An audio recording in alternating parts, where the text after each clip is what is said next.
करणी, जिसको इंग्लिश में रेडिकल्स कहते हैं। करणी क्या है, व्हाट इज रेडिकल्स? हाँ तो स्टूडेंट, इस वीडियो में हम लोग सीखेंगे कि करणी क्या चीज़ है, और जब करणी के बारे में हम सब कुछ जान लेंगे तो फिर हम समझेंगे कि करणी को कैसे सॉल्व किया जाता है।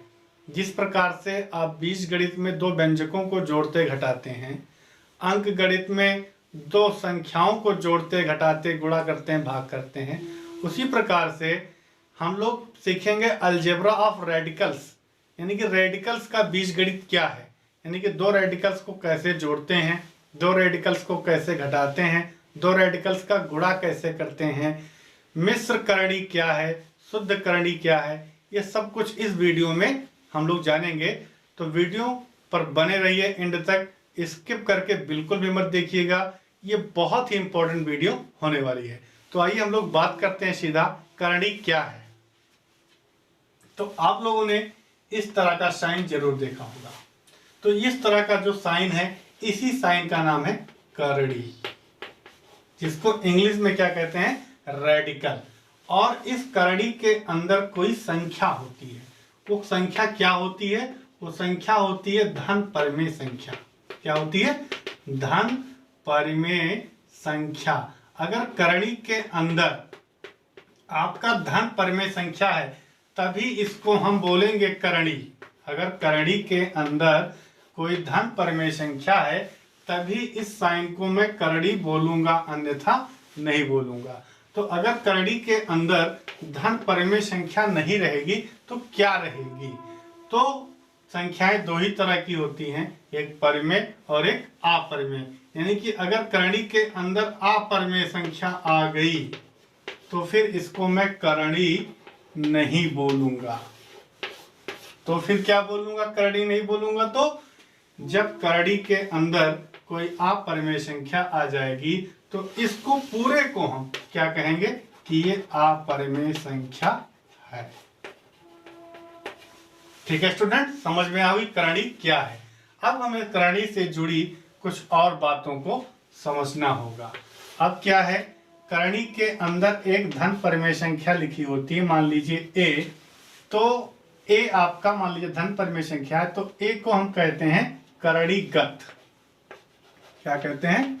करणीगत a, यानी ये करणी के अंदर है, अंडर रूट a ऐसे भी बोल सकते हैं। और करणी का घात भी होता है, करणी का घात भी होता है। कोई पूछे इस करणी का घात क्या है, आप कहेंगे तो इस करणी का घात क्या है? 3। इस करणी का घात क्या है? 4। इस करणी का घात क्या है? 5। इस करणी का घात क्या है? 10। यानी कि करणी का घात यहीं पर आगे इसी के अंदर, इस नोक के अंदर लिखा रहेगा। आप देख करके करणी का घात बता सकते हैं। करणीगत कोई पूछे, उसके अंदर जो संख्या लिखी है आपको उससे बोलना है, that is a, where a is non negative rational number. अब यहां पर अगर करणी का कोई घात नहीं लिखा है तो हम कहेंगे इस करणी का घात 2 है, जिसको स्क्वायर रूट बोलते हैं। और यहां पर करणी का घात 3 लिखा है तब उसको 3 बोला जाएगा। यानी कि 2 जो होता है वो लिखा नहीं जाता है, बाकी सारे घात लिखे जाते हैं। और इसको पढ़ते कैसे हैं? इसको स्क्वायर रूट पढ़ देते हैं, इसको क्यूब रूट पढ़ देते हैं। अगर इस तरह से नहीं पढ़ना है तो ऐसे पढ़ेंगे, करणीगत a घात 2, करणीगत a घात 3, करणीगत a घात 4।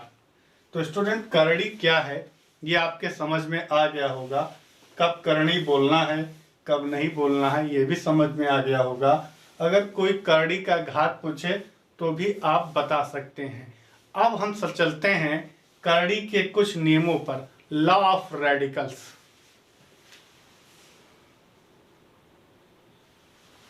करणी के नियम, लॉ ऑफ रेडिकल्स। तो जो पहला नियम है वो बताता है कि करणी के अंदर अगर कोई एक धन परिमेय संख्या है और उस करणी का घात n है और उस करड़ी पर होल पावर n है, यानी कि करड़ी का घात और करड़ी का होल पावर दोनों सेम है, तो उस संख्या के ऊपर से करड़ी हट जाती है। कहने का मतलब क्या है, a आ जाता है, यानी करड़ी हट गई। ये हट कैसे जाती है ये समझना है। तो जैसे किसी भी संख्या के ऊपर, मान लीजिए ये लिखा है √3, तो इस करड़ी का घात क्या है, 2 है, तो इसको लिखा जा सकता है 3 की पावर 1/2। अगर लिखा है अंदर 6 और करड़ी का घात 3 है, तो इसको लिखा जा सकता है 6 की पावर 1/3। अगर अंदर लिखा है 7, यहाँ पर करड़ी का घात 10 है, तो इसको लिख सकते हैं 7 की पावर 1/10। समझ में आ गया होगा कि जो भी घात है उस घात का रेसिप्रोकल उस नंबर के पावर में आ जाता है, अपोजिट 1/, करके। तो यहाँ पर इस करड़ी का घात n था, इसका मतलब हुआ कि a की पावर 1/n है, a की पावर 1/n है, और उसकी होल पावर में क्या है, n। अब क्या है, जब पावर के ऊपर पावर लगता है तो पावर का मल्टीप्लाई हो जाता है। तो 1/n में जब n से मल्टीप्लाई हुआ तो n कट करके a की पावर 1 आ गया, तो a की पावर 1 दैट इज a। तो ये आपका पहला जो है ये मेन प्रिंसिपल है करड़ी का। क्या है, मेन प्रिंसिपल है, मुख्य सिद्धांत है। उसके बाद में आपको जो रूल 2 और रूल 3 मिलते हैं वो इसी के हेल्प से मिलते हैं। देखते हैं, इन्होंने अकेला करड़ी के ऊपर बताया कि करड़ी का घात और करड़ी का होल पावर सेम होने पर करड़ी हट जाती है, केवल नंबर बचता है।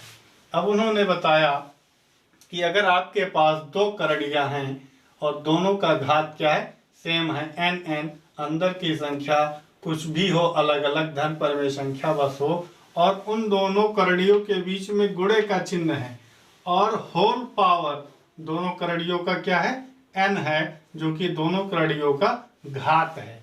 तो अगर होल पावर में n है और ये अंदर गुणा में है, इसका मतलब है ये n घात इस पर भी है और n घात इस पर भी है। तो ये क्या हो गया, करड़ी की घात n अंदर a, फिर होल पावर n इस पर है और इस पर भी है। तो क्या होगा, घात और होल पावर जब सेम होगा तो क्या होगा, करड़ी हट जाएगा, यहाँ से a और यहाँ से b आकर के ab हो जाएगा। सेम इसी प्रकार से 2 करड़ियों का गुणा में आपने देखा कि 2 करड़ी इस प्रकार हों कि उनका घात सेम हो और होल पावर वही घात आ जाए, तो क्या होगा, करड़ी हट करके ए बी हो जाएगा। इसी प्रकार से भाग में भी सेम वही नियम है कि 2 करड़ी अगर है और होल पावर है, तो क्या ये पावर दोनों के ऊपर है, तो करड़ी का घात और होल पावर सेम अगर हो गया तो करड़ी हट करके a/b हो जाएगा। तो स्टूडेंट, आशा है कि ये आपको जो रूल थे, मेन रूल, फर्स्ट रूल आपका ये समझ में आया होगा, और इसी से डिराइव 2 रूल और भी समझ में आए होंगे। तो 1 2 3 रूल खत्म हो चुके हैं। अब हम चलते हैं चौथे रूल पर।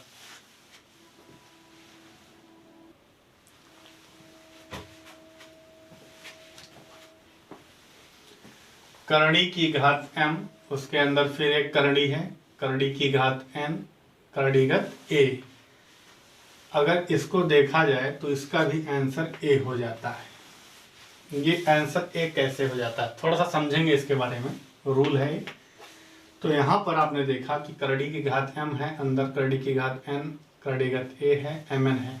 तो इसको मैं लिख सकता हूँ इस तरह से भी, m n a, अंदर तो मैंने सेम वैसे ही रखा है, और ये पावर mn है, तो m और n 2 पावर है, दोनों मल्टीप्लाई के फॉर्म में है। तो मैं अंदर लिख सकता हूँ m, फिर उसके बाहर एक ब्रैकेट लगा करके n लिख सकता हूँ। तो पावर के ऊपर पावर, तो पावर का मल्टीप्लाई mn ही फिर आ जाएगा, तो इसके जगह पर ये चीज़ लिख सकते हैं, इसको इस चीज़ से रिप्लेस कर सकते हैं। अब क्या करेंगे, हम लोग सॉल्व करेंगे थोड़ा सा। तो हम कहेंगे ये करड़ी है और करड़ी का घात m है और इसकी होल पावर क्या है, m है। इसका मतलब है करड़ी का घात सेम है, करड़ी का होल पावर सेम है, तो ये वाली करड़ी हट जाएगी। तो क्या बचेगा, अंदर जो संख्या लिखा था करड़ी के वो लिखा रहेगा, और अंदर करड़ी की जो संख्या लिखा था वो भी एक करड़ी थी, वही बच जाएगी। यानी कि करड़ी की घात n a बचा, और ये m से m कैंसिल हो गया था, ये 1/m करके कट गया था ना, फिर ये n बचा।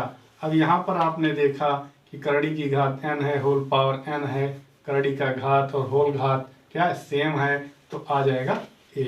इसीलिए मैंने क्या लिखा था, a।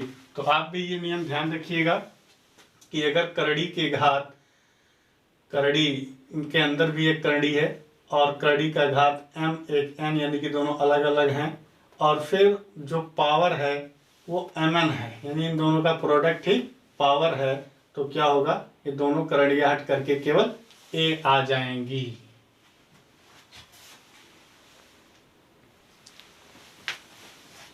इसी से दो रिजल्ट और डिराइव होते हैं। एक है करड़ी का घात m अंदर करड़ी की घात n करड़ीगत a।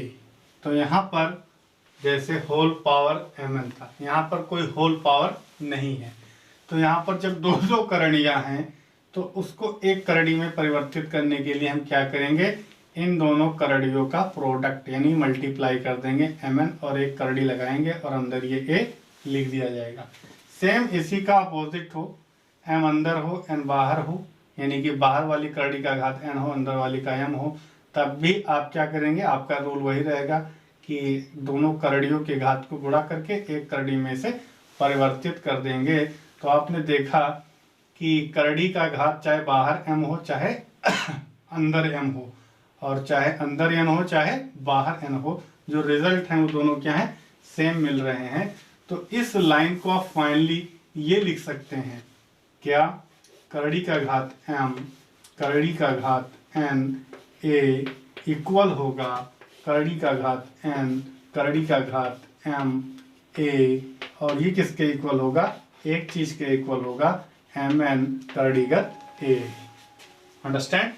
तो आई होप आपको ये रूल फोर्थ भी समझ में आया होगा। रूल फोर्थ में दो रिजल्ट डिराइव हुए थे, उन दोनों रिजल्ट को डिराइव करके फिर एक लाइन दे दिया गया। तो ये सब रूल आपको क्या है, आगे यूज करने होंगे, इसलिए मैं आपको एक्सप्लेन कर दे रहा हूँ। अब हम लोग अपने अगले नियम पर चलते हैं। करड़ी का जो पांचवा नियम है वो है कि अगर कोई करड़ी है और उस करड़ी का कुछ घात है, मान लीजिए n है, और अंदर कोई एक संख्या लिखी है a की पावर p है, और मैं चाहूँ कि जो अंदर करड़ी है वो अंदर संख्या है, उस संख्या पर मैं एक m घात की करड़ी लगाऊं, तो m घात की करड़ी आप लगा सकते हैं। बस केवल आपको एक काम करना है कि जिस संख्या पर आप करड़ी लगा रहे हैं उस संख्या का पावर भी आप उतना दीजिए जितने पावर का आप करड़ी लगा रहे हैं। और फाइनली जब इसको आप इस रूप में कन्वर्ट कर दिए तो आप चाहते हैं कि इसको मैं एक करड़ी के फॉर्म में लिखूं, तो एक करड़ी के फॉर्म में लिखने के लिए मैंने बताया ही था कि दोनों करड़ियों की घात को मल्टीप्लाई कर देंगे, फिर एक करड़ी के फॉर्म में हो जाएगा, और करड़ी के अंदर जो संख्या लिखी रहेगी वो वैसे उतार देना है। तो ये आपका पांचवा नियम था। और इसके बाद में आपको करड़ी के दो प्रकार पढ़ने हैं, मिश्र करड़ी और शुद्ध करड़ी। तो ये मिश्र करड़ी क्या है, शुद्ध करड़ी क्या है, ये हम जब एक्सरसाइज को सॉल्व करेंगे तो उसी वक्त ये बातें क्लियर करेंगे एक्सरसाइज में ही। तो आप लोग क्या है, नेक्स्ट वीडियो का इंतजार कीजिए जिसमें मिश्र करड़ी और शुद्ध करड़ी पढ़ाया जाएगा, और एक्सरसाइज के सारे क्वेश्चन एक ही वीडियो में सॉल्व कराए जाएंगे। तब तक के लिए नमस्कार।